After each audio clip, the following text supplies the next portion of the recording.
like I knew I had a roommate, but I was always scared she was gonna be a psycho. She turned out to be the nicest person in the world. I love her so much. Where was she from again? Lithuania. I was feeling so ill. At least like everyone was off campus for basically the whole day. So I had the room to myself, no roommate in there, like no one around to see me absolutely struggling.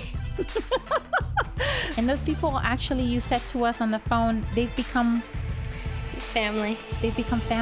Get ready for the next iteration of you on your path to becoming wealthy. On this show, you'll get the insider's view on wealth creation, the class none of us got taught in school, with my co-host, daughter, and beginning investor, Sophia Bosch. And now, let's get started. Welcome to the Becoming Wealthy podcast. I'm your host, Michelle Bosch, and I'm here with my co-host, Sophia Bosch. And we are excited to come back and talk about, Sophia's Oxford experience. She had an incredible summer of growth, and I'm just all excited to hear all about it, Sophia. So tell us a little bit about Oxford, as in, like, what were you feeling going in, like the few days leading up to it? Okay, so first of all, I did a 2-week program, at the University of Oxford. So like the town itself is a college town. So how Oxford's set up, it's like a bunch of little colleges, but it's Oxford University. But it's scattered throughout the town. So okay. Oxford is kind of the university town. I did a 2-week summer program that was based in the town. Yeah, and in the little university, like in the university buildings. And I majored in business and enterprise. Yeah. So tell me how were the dorms like? Okay, so going into it, I was so scared. So we were in London a couple days before, and I was sick to my stomach. Like, I was so scared. I was like, am I gonna make any friends? We were prepping. I remember we were sitting at breakfast and you were prepping me on like, okay, there's probably gonna be icebreakers.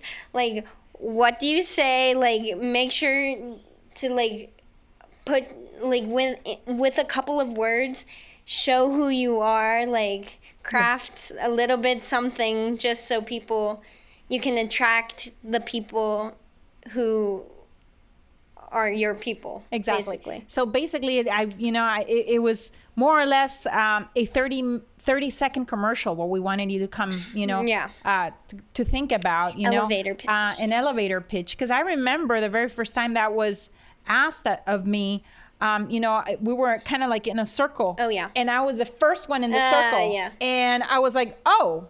That's why you always place yourself somewhere in the middle. Well, I didn't think about that.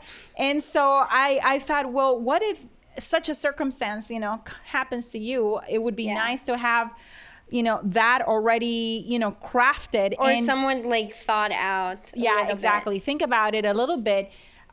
Especially because, as you said, you were having quite a bit of trepidation going in terms of like, will I find my people? Will I be able to make friends there? It's people from all over the world. They actually made a really good job, according to you. Yeah, of like balancing it out. So it was a lot of people from the U.S. Yeah. But then there were people from truly everywhere. Like the closest friends that I made were, yes, some from the U.S., but also like Portugal, Spain, Germany, I had a girl from Abu Dhabi, South Africa, Sri Lanka, Indonesia especially. There were a lot of, and also India, like everywhere. Everywhere. That's everywhere. Wonderful. Turkey, like it was a true mix of people. And okay, so then you go in, you give your elevator pitch, and that was basically to help you magnetize, really show your individuality, your uniqueness, and really help you kind of like attract other people that are like you. Did that work for you? Yes. Okay, so tell me more about it. Okay, so the day we got there, they gave us some time to like unpack. I realized I had a roommate, or like I knew I had a roommate, but I was always scared she was gonna be a psycho. She turned out to be the nicest person in the world. I love her so much. Where was she from again? Lithuania. Yeah, Lithuania. And I remember us. But she spoke also Russian to her parents. So when she was on the phone, like, so it was a mix of a lot of different languages and culture. Wonderful. So then you go there, you meet her. I remember us basically dropping you off pretty much at your dorm room, and she was already there. We introduced ourselves and we said our goodbyes. We gave you a hug and laughed. And 3 hours later, we checked on you to see if we sent you a text to see if everything was okay. And another 3 hours passed. And we didn't hear anything from you. Oh, so yeah, we figured, that's my bad. So we figured everything is okay, right? So then tell me a little bit about that first week then. Okay, so the first week, that first day, I believe it was a Sunday, I want to say. Yeah, Saturday is when we dropped you off. They dropped us off. So we had icebreakers that day, and then we went to bed. The next day was Sunday, so there was no classes. So it was really like a day to like get to know everyone. And actually get a tour of... Yeah, get a tour of Oxford, show us around, good places to eat, things like that. And then they kind of just let us roam and also get to know each other, which was... awesome. Yeah. Because very quickly it seems like you found your peeps. Yes. So I found out that day that the two girls who were to become some of my closest friends in there were also in my business class. And then we found out we were in the same class because they split us all up. But we were in the same class, same house. So, and one of the girls ended up being like directly across the hall from me. I could hold my door open while knocking on her door, like it was that close. So that's awesome. That's So so that was the social part. Yeah, the first week, and then classes started Monday. So it was. I had the earlier session, so I would wake up for breakfast, go to breakfast. I was not hungry in the mornings. I don't know what it was, but maybe it was having to actually wake up early in the morning. Yeah. Plus, we were not going to bed super early. Exactly. But we go to breakfast. I didn't eat much, but so our classes were from 9 to 11. And how did you get to class? Walk. How long did you walk? It was like 10 minutes walk to like this big, it was one of the more modern buildings. So like this big glass building where we had our classes. Okay. So it wasn't like a 20-minute walk. It was like 10 minutes to the building and another 10 minutes perhaps into town. Yeah. Yeah. Okay. Wonderful. And so after classes, so I would have my class. We met our teacher. He was a former, like he graduated from Oxford. So he was an alumni. And then did his master's at Cambridge. So. Oh wow! So he was basically an English, gentleman. Yeah, absolutely.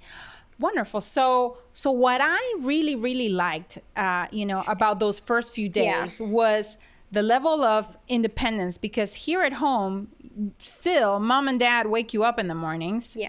And there, it was up to you to wake yourself up. My roommate's freaking alarm. It was the most annoying thing. It was like the loud, like radar. Like, Right.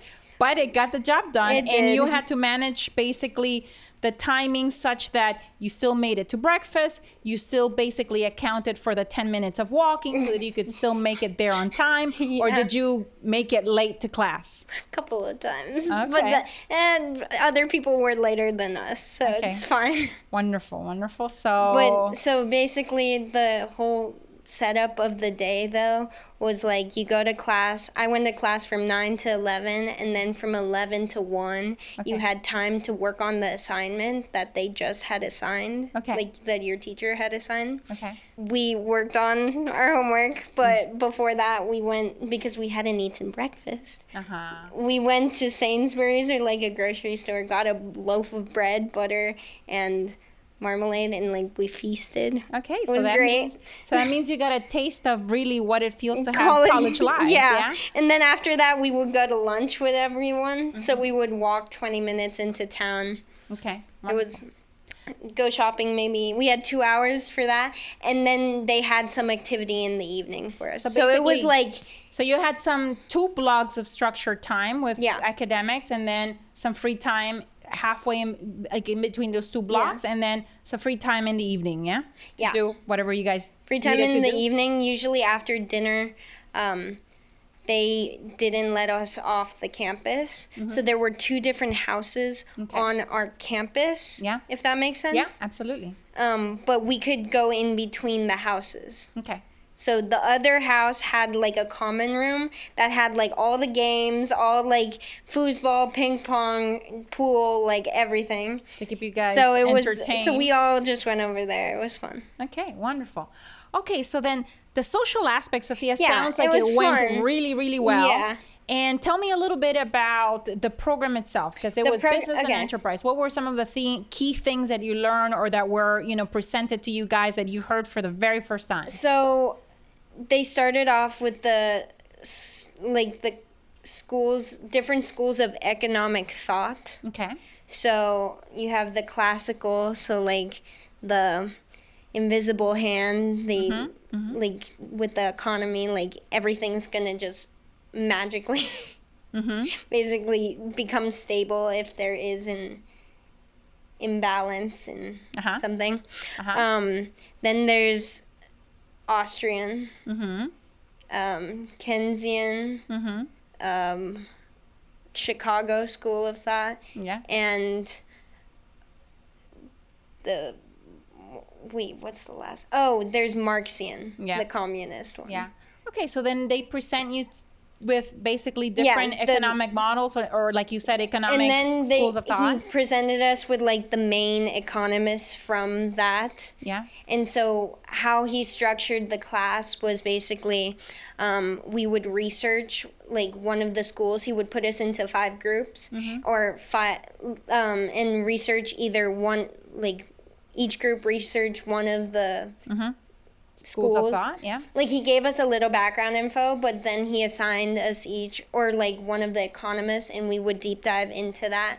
And then we would share with the class like what we found. So it's like divide and conquer type Yeah, of thing. yeah. And it's like you understand it, you're the expert in it, so you're trying to teach your peers. Okay. Amazing. Yeah.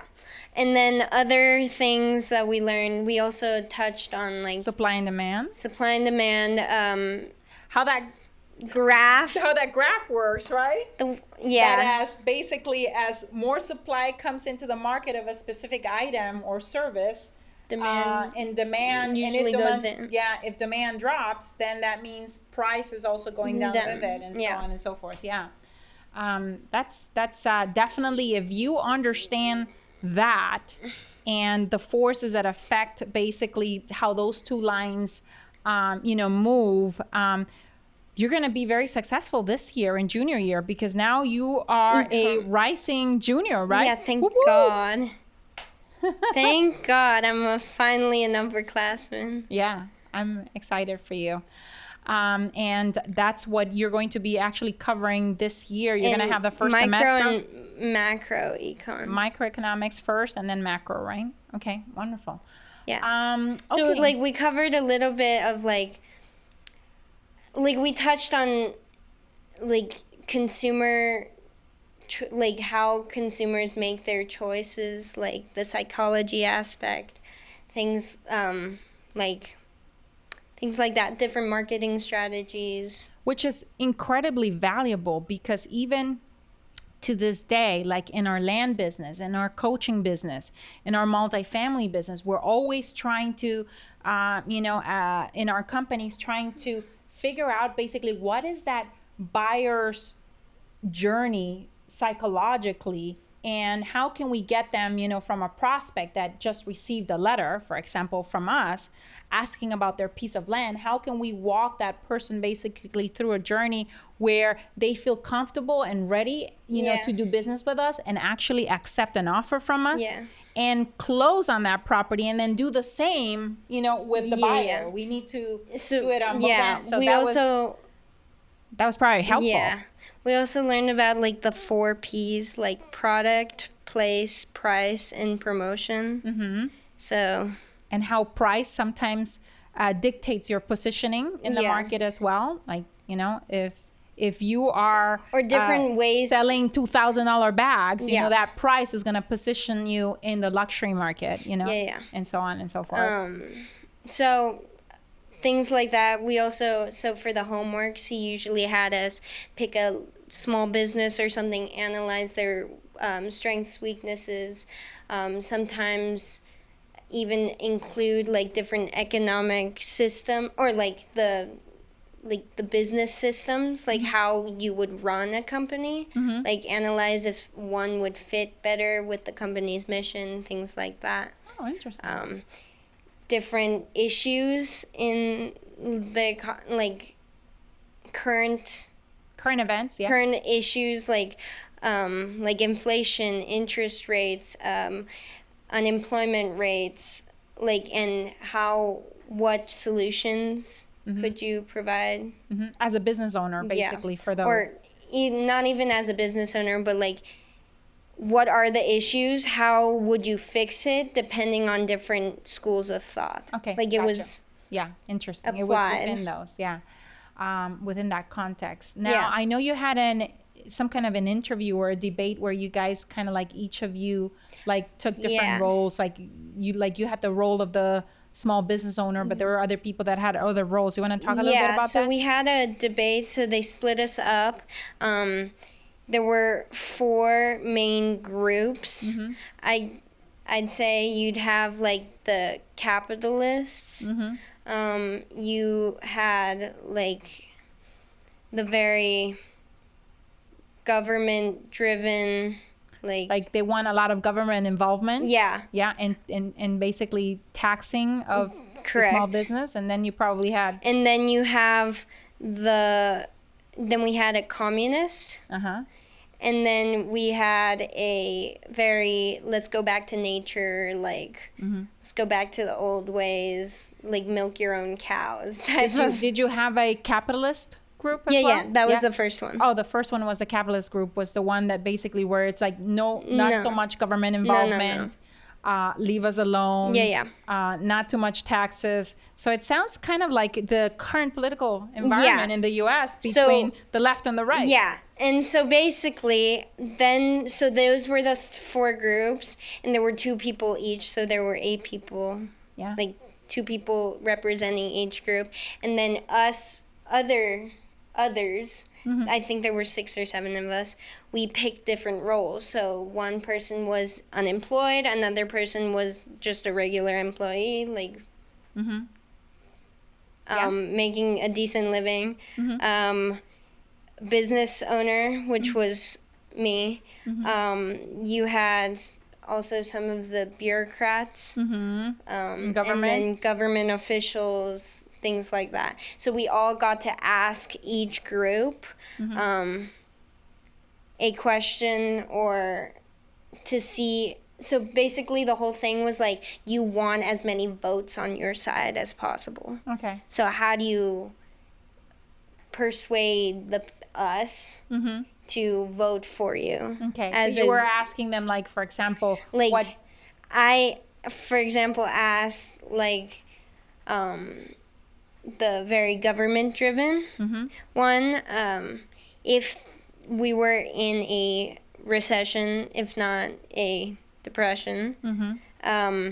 What would you do to get us out of it? Mm-hmm. Like, and those are questions that are very relevant, Sophia, to to the times that we're living right now. Just this past Friday, as of the time of this recording, the Fed came out with lower than expected, employment rates, so a little bit higher unemployment, meaning that there's evidence in the economy that there is a slowing down, that we're moving towards a recession if we're not already in it. So many people right now talk about us being already in one, and just basically the Fed, just has not really declared it. But since then, that has precipitated a panic selling in the stock markets all across the world, Asia, here the New York Stock Exchange as well, the Dow, the NASDAQ, everything. We had a little bit of a panic selling yesterday, Monday. And so those were probably relevant questions when you wake up to the news yesterday. Yeah. Did you think, wow, I actually learned something? Yeah, it was nice to actually interact and see, like, really ask those questions and have a space to ask those questions and just test it out without actually being in real life almost. Yeah. Like, get an exposure to that before you actually do have to vote in certain things. Yeah, absolutely. But because you would you basically had a little bit of a test run through of what we are going through here in in the US, where we're having elections coming up in November, and people are trying to decide how are they going to vote, what are the issues that matter right now, and the economy is a big one.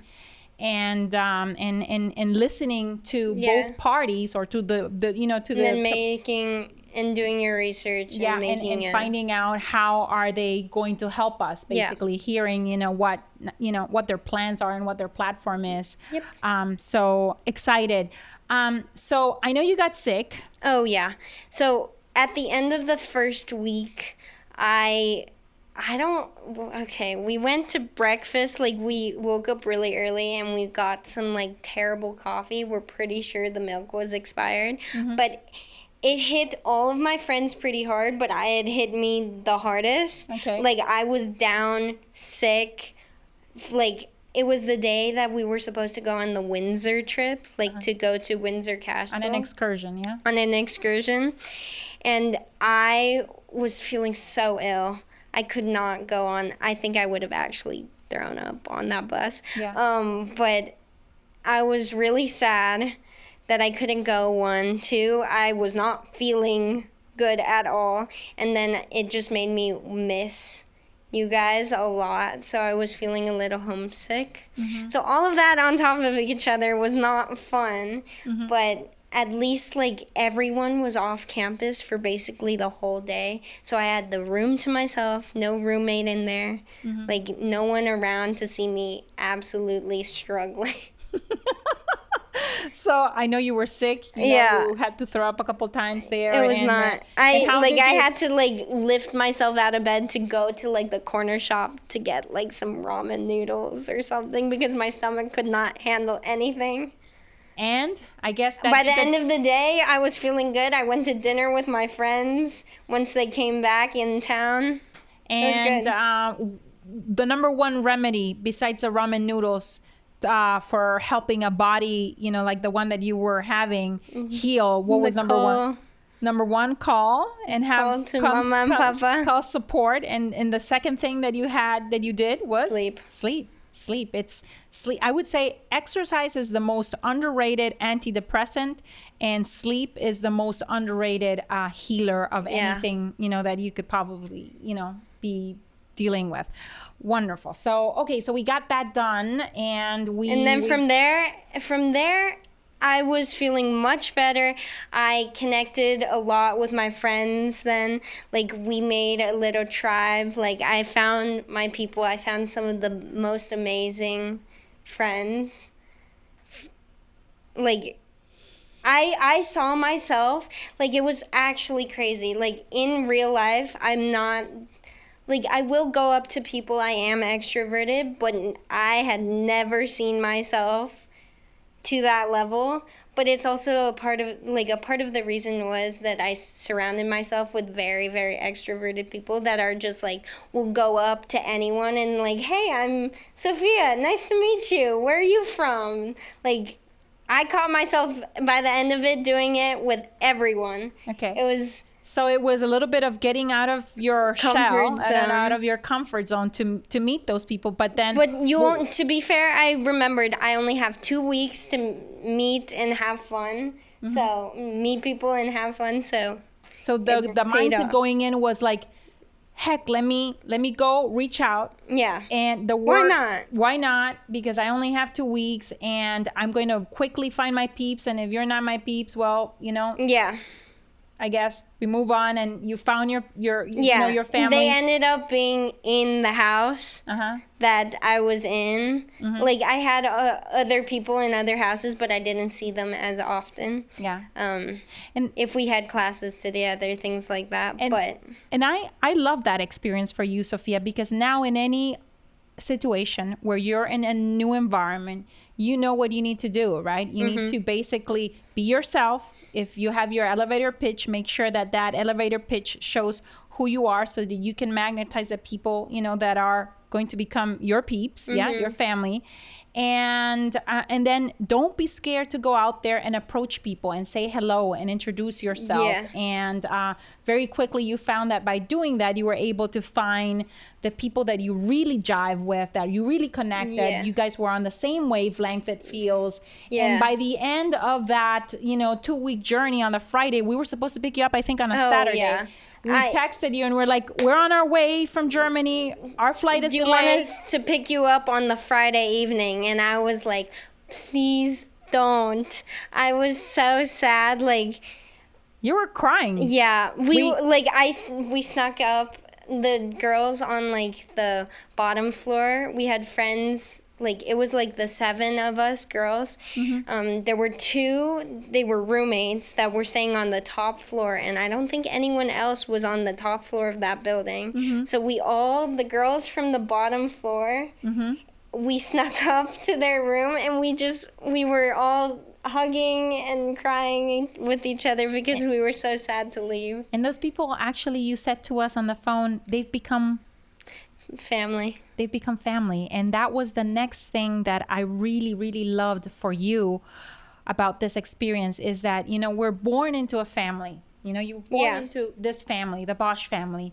But the moment that you get to college life, you get to start picking who your, I would say, spiritual family is going to be, or who are the people, or your extended family of friends. The chosen family. The chosen one. And you got a feeling of that, outside of a school environment where you are stuck kind of like with a set of people, a small for the next school 4 does or not 6 or 12 years.